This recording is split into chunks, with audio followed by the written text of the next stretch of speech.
신앙이 무엇이라고 생각하십니까? 신앙에 대한 여러 가지의 정의가 많겠지만 오늘 말씀에 근거하여 생각을 해볼 때 신앙이라는 것은 예수님이 누구인가에 대한 대답을 하는 것입니다.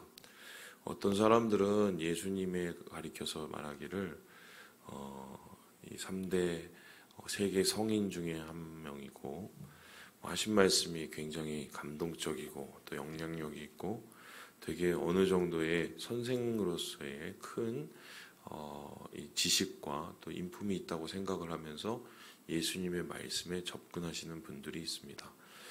반면에 어떤 사람들은 예수님을 생각하기를 예수 믿으면 복을 받고 내 일도 해결되고 여러 가지의 모든 것들을 이 구해주는 이 말 그대로 현실적인 이 구원의 모습, 현실적인 삶에 축복을 주는 축복자로서만 생각을 하고 있습니다. 또 어떤 사람들은 예수를 싫어하고 미워하기까지 하죠.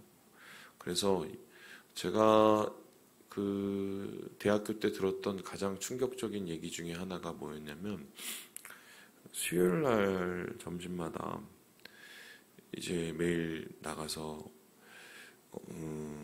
그 학교 본관 옆에 있는 나무 밑에서 찬양을 했어요. 그래서 노방 전도를 하는데 어떤 사람이 째려보면서 거의 돌 같은 걸 던지면서 저희한테 그러더라고요. 너희들은 왜 그 외국인을 섬기냐고. 외국 사람의 신을 섬기는 우리 보고 매국노라는 거예요. 그래서 제가 참 가짜나서 나중에 그 사람한테 물어봤어요. 끝나고 나서 그러면은 외국 신을 우리가 섬기면 당신은 무슨 신을 섬기냐 했더니 나는 한국 신을 섬긴다는 거예요. 한국 사람은 한국 신을 섬겨야 된다고. 그래서 그럼 당신은 당신이 섬기는 한국 신은 뭐냐 했더니 뭐 쭈삣쭈삣하더니 결국 얘기하는 게 이분이 증산도더만요. 그래서 강증산이라는 그 1800년대 말기에 이제 뭐 태어나서 이제 활동했던 그 사람을 섬긴다는 거예요. 그래서 그러면은 그 사람은 한국 사람이라 믿어도 되고 외국 사람 섬기는 건 다 매국노냐 그렇게 얘기했어요. 그랬더니 이제 뭐 욕을 하고 가더라고요. 심지어 그런 사람들도 있어요. 그런 사람들도 뭐 각자가 예수님에 대해서 어떻게 생각하느냐가 곧 자신이 예수님과 어떤 관계를 맺고 있느냐를 뜻합니다. 그러니까 예수님이 어떤 분이신가를 알게 되는 것은 결국 내가 누군가를 알게 되는 것과 똑같은 것인데요. 오늘 이 예수님께서 유대인들, 특별히 예수님에 대해서 부정적으로 생각하는 사람들과 논쟁을 하시면서 그들에 대해서 충격적인 말을 하십니다. 뭐라고 얘기하셨냐면 이렇게 얘기를 하세요. 우리 함께 21절의 말씀을 같이 한번 읽어보도록 하겠습니다. 시작. 다시 이르시되 내가 가리니 너희가 나를 찾다가 너희 제 가운데서 죽겠고 내가 가는 곳에는 너희가 오지 못하리라. 네, 방송량 좀 높여주셔야 될 것 같아요. 너희가 죄 가운데 있다, 죄 가운데서 죽는다라고 얘기합니다. 이 소리는 무엇입니까? 죄인이고 그냥 죄인도 아니고 절대로 벗어날 수 없는 죄인, 그래서 죽을 수밖에 없는 죽음 자체라고 이야기를 합니다. 이것을 그냥 받아들이면 우리가 죄인임을 자각하게 하시기 위해서 예수님께서 그들에게 말하는 것 같지만 잘 보면은 최악의 부정적인 소리가 되는 거죠. 그들을 향해서 너희들은 죽어야 될 죄인이야, 죽을 수밖에 없는 죄인이야 라고 얘기를 합니다. 이러한 소리를 듣고 기분이 좋은 사람은 아무도 없겠죠. 그래서 제 죄인들이라고 말을 하는 이 예수님을 향해서 이 사람들은 단도직입적으로 이렇게 묻습니다. 우리 함께 25절의 말씀을 같이 한번 읽어보겠습니다. 시작. 그들이 말하되 내가 누구냐? 예수께서 이르시되 나는 처음부터 너희에게 말하여 온 자니라. 결국 이거를 묻는 거죠. 네가 누구냐라는 겁니다. 네가 누군데 우리가 죄인이고 죽을 수밖에 없다고 그렇게 판단을 하고 우리에 대해서 비난을 하느냐라고 얘기합니다. 결과적으로 이 예수님을 죽이려고 했던 이 바리새인들 또 대제사장들 그리고 다른 유대인들이 예수님을 죽이고자 했던 이유는 이겁니다. 예수님이 누구신지를 몰랐기 때문이에요. 그들의 생각에 예수님은 최소한 자기 자신들을 죽어야 될 죄인이라고 비난할 수 없는 사람이었습니다. 그러면은 이 사람들은 자기 자신을 어떻게 평가를 하고 있었을까요? 우리는 위대한 아브라함의 자손이라고 생각을 했습니다. 그래서 우리는 이미 혈통상으로 태어날 때부터 우리의 피에는 아브라함의 피가 흐르고 있기 때문에 그냥 맹간히 해도 나중에 다 이제 아브라함의 품으로 간다. 쉽게 설명하면 천국으로 간다. 이렇게 자동구원을 생각을 하고 있었던 사람들이에요. 그래서 그들이 가장 좋아하는 구분 중에 하나가 뭡니까? 유대인과 이방인으로 구분을 하는 거죠. 위대한 아버지 아브라함의 자손과 아브라함의 자손이 아닌 사람들과의 구분을 통해서 자신들의 신분상의 우월성, 영적인 우월성, 그리고 자신들이 구원을 공짜로 받는다고 생각하는 그런 이 자만에 빠져 있었기 때문에 예수님의 이 비난이 받아들여지지가 않는 겁니다. 그렇다면 이 사람들은 자동적으로 예수님에 대해서 부정적인 생각을 가질 수밖에 없습니다. 예수님은 그러면 이 사람들은 어떻게 생각을 하고 있는 걸까요? 이런 것이죠. 아니 왜 잔잔한 호수에 돌을 던져? 우리 잘 살고 있는데 괜히 돌 던져서 우리가 사는 곳을 이렇게 굉장히 복잡하게 만들어. 그리고 왜 저기 갈릴리서부터 사람들을 꼬셔서 사람들한테 불론 세력을 만들고 그리고 불온한 이 사상을 퍼뜨리고 말이야. 저 사람은 그래서 우리의 적이야. 우리의 적이라는 건 곧 아브라함의 적이고 교회의 적이고 성전의 적이야. 그러니 저 사람은 당연히 죽어야 돼. 이렇게 생각을 한 것입니다.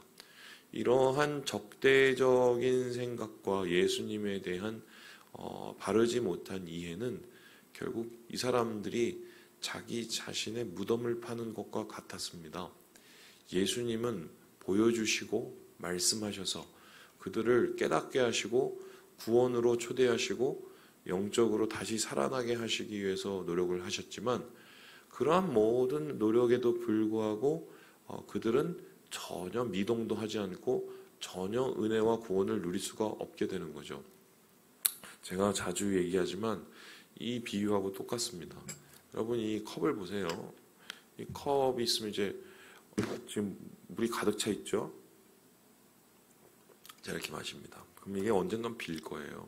채워 넣어야죠. 빈 컵을 채워 넣기 위해서는 어떻게 됩니까? 여기 위에 물이 채워져야 됩니다. 그렇죠? 그런데 아무리 물이 채우려고 위에서 물을 부어도 절대로 물이 안 부어질 때가 있습니다. 언젠가요? 컵 위에다가 뚜껑을 올려놓는 거죠. 아무리 부어도 안 들어가요. 신앙이라는 것도 마찬가지입니다. 내가 예수님에 대해서 아무리 많이 듣고 교회에서 일어나는 여러 가지의 역사들을 보고 심지어는 내 주위에 예수 믿는 사람들이 경험하는 간증을 아무리 쏟아내어서 그것을 전하여도 신앙이 1도 안 자라시는 분들이 있어요. 그 이유는 무엇일까 잘 생각을 해보면 예수님이 누구신가에 대한 대답을 잘못하고 있기 때문입니다.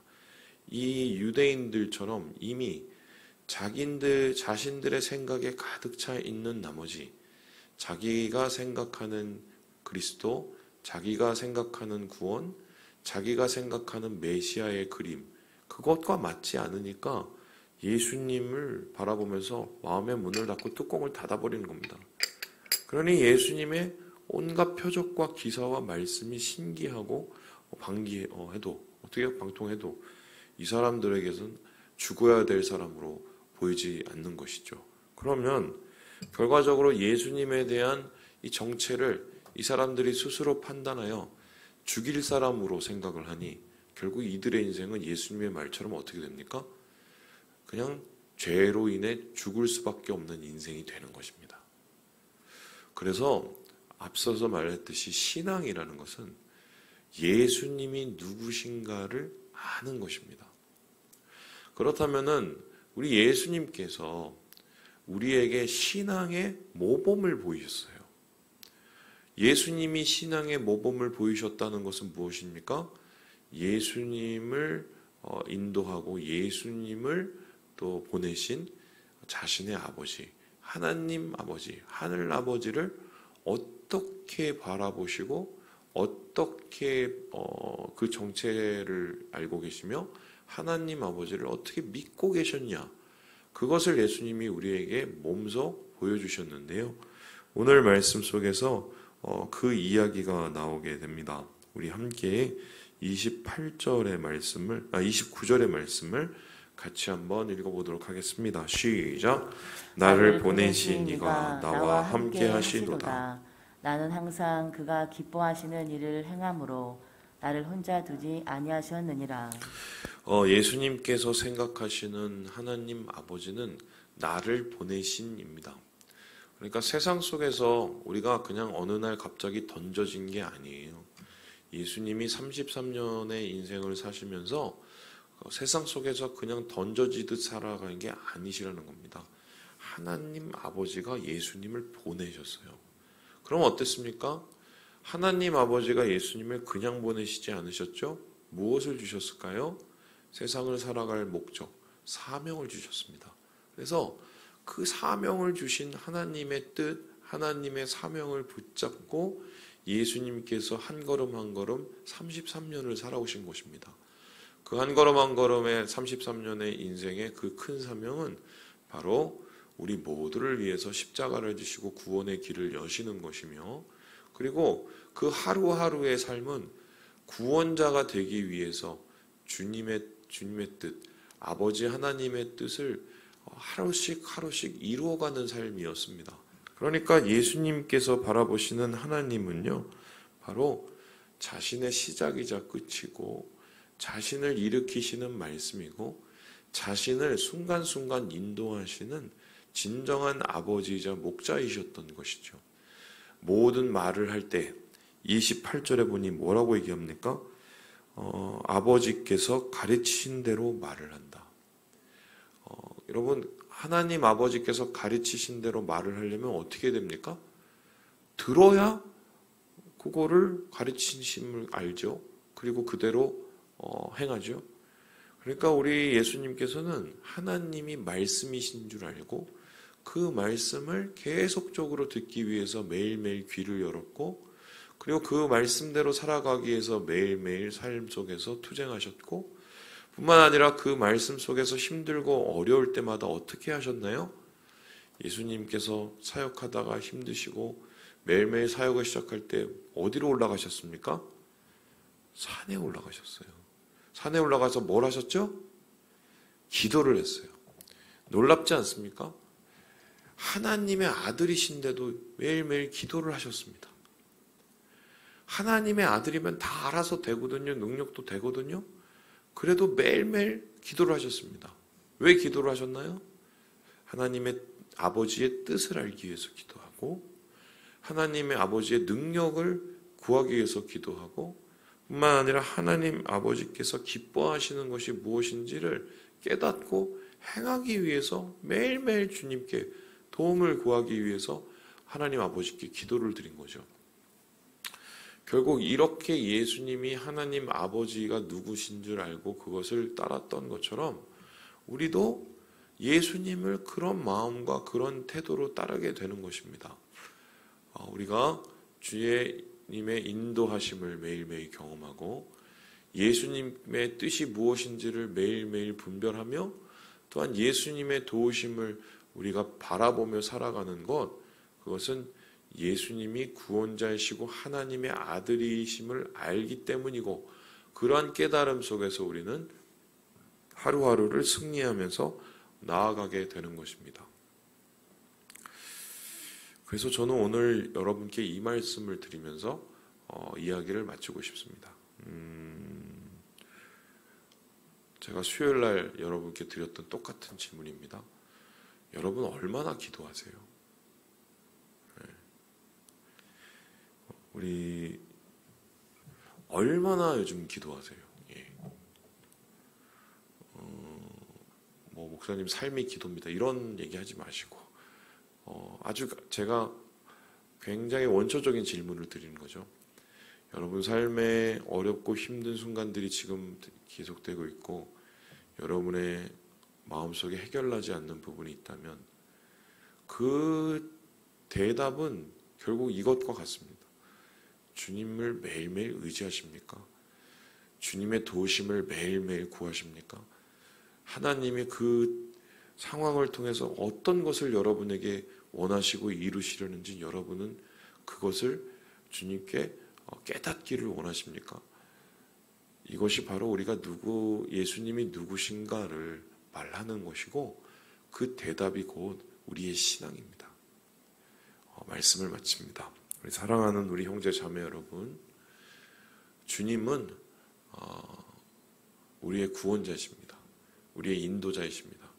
우리와 함께 하시는 분이십니다. 주님의 이 함께 하심과 인도하시는 것을 깨닫고 오늘도 우리 예수 그리스도와 함께 동행하시고 승리하시고 주님과 함께 오늘 하루를 이겨내시는 우리 모든 형제 자매들 되시길 주님의 이름으로 축원합니다.